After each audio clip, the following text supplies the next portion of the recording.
prvom rade gratulujeme a taká tá typická otázka. Ako sa cítite? No,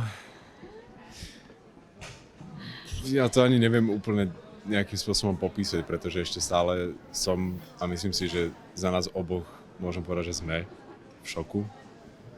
Ja neviem ani, ako sa mám tváriť, aký mám pocit. Ja naozaj neviem, pretože...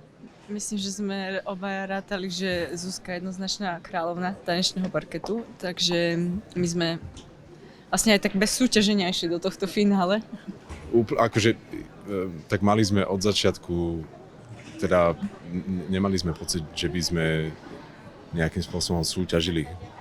A ja som si napríklad sám osobne vlastne už dokázal to, že som vôbec prišiel do tejto show ako netanečník. A už týmto spôsobom som sám pre seba vyhral a ešte keď som dostal takúto tanečnú partnerku, tak som vyhral dvakrát, tak Môj.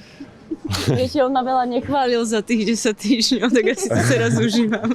Ďakujeme v prvom rade, pripojím sa, lebo vyhrali sme vďaka vašej podpore, že vážime si každú jednu SMS-ku, že ste pri nás stáli, dostali sme množstvo správ, listov a to nám dávalo takú spätnú väzbu. Týchto 10 týždňov bolo fakt náročných, ale krásnych.